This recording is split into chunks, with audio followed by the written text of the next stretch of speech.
This is Authorized United States Magistrate Stanley Matthew Seekford on 18C2, concurrence at 12C869. We got a nice little conversation here for you all to listen to. Thank you for calling the Hagerstown Social Security Office. And the thing is, no, there's no way I can work because, like they said once your ribs are cut in the back, they'll never heal.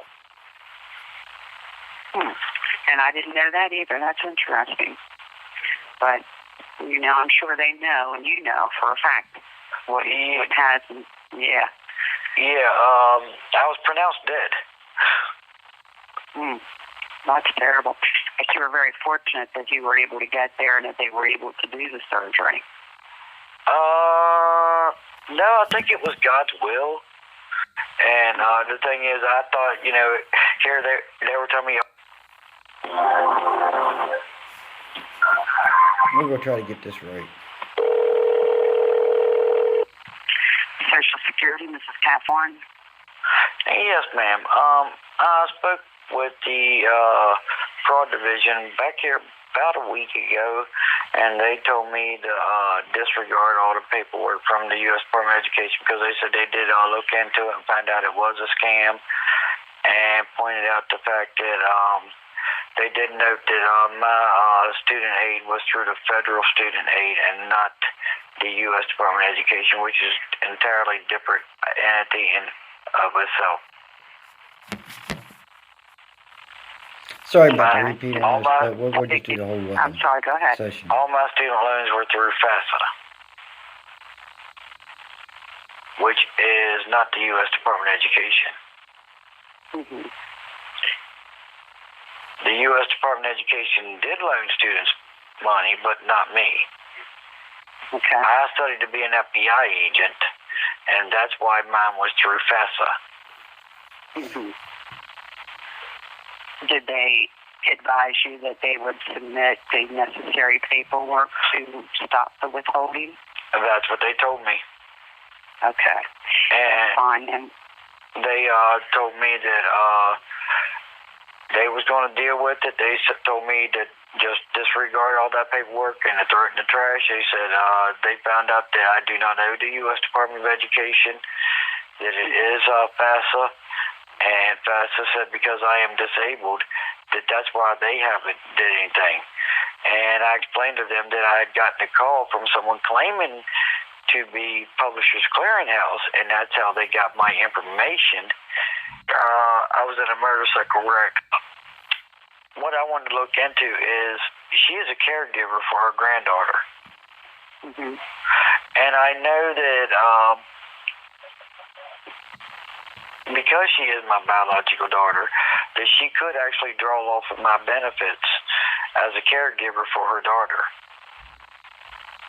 Well, it would have to be your spouse can get child and care benefits. If she has a child under 16, but your daughter can't for providing care, not through Social Security. Now, I don't know if there may be something through the Department of Social Services that could help her with being a care. What happened was Dana Durnell at the Northern District Court for West Virginia took and addressed 18C2 to the fraud division for fraud. And when he found out that there was a legal bill of sale and that Rosetta embezzled an additional $1,500, that's the means by which he authorized me so that the case could not be dismissed. So then, like you said, hopefully in that case gets over and all resolved then. Yeah, because whether I'm her representative or not, I'm still the authorized official on that case until it gets resolved, and it needs to be done.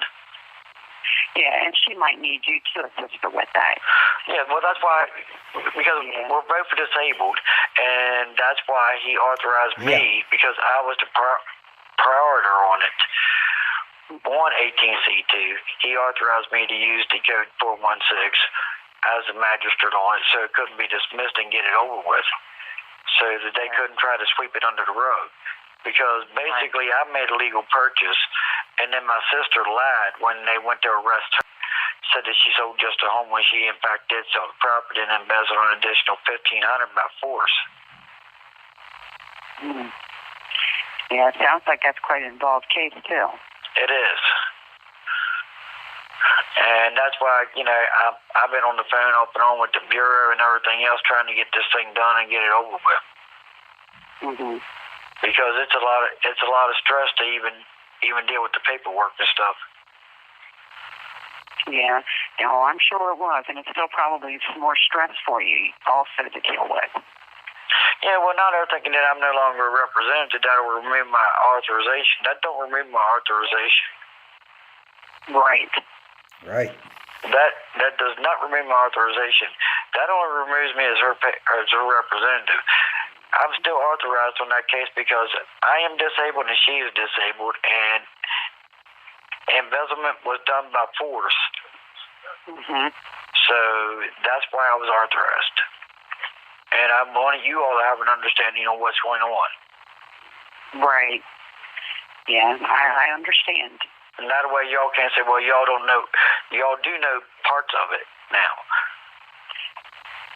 So, it's like I said. Yeah, and you can just keep us updated as anything changes, if we need to know. Yeah, well, once we get the case done and over with, I don't know if me and her is going to be even eligible for benefits, because she actually witnessed the First Lady of the state of West Virginia call and admit that they owe $13.5 million. Oh my goodness! She heard the phone conversation, which is actually a recorded conversation. Wow. Yeah, so it sounds like it's going to be still going on for a while yet in the future. And if something changes and you think we need to know about it, then you can give me a call and let us know, okay? Yes, ma'am. All righty. You have a good afternoon. You too. Thank you for your time and service. Bye. You're welcome. Bye. That was the Hagerstown Social Security office, acknowledging that my position doesn't change as a United States magistrate on 18C2, Jim Justice. Now, are you involved in these contracted hits on my life where they was paid $2,000 to kill me? That is the question. Prove it by showing up in my courtroom at 2WR 136 Broadway and resolve this restitution. Because as you can clearly hear, that was the Hagerstown Social Security office admitting that my position doesn't change. And you are in that warrant.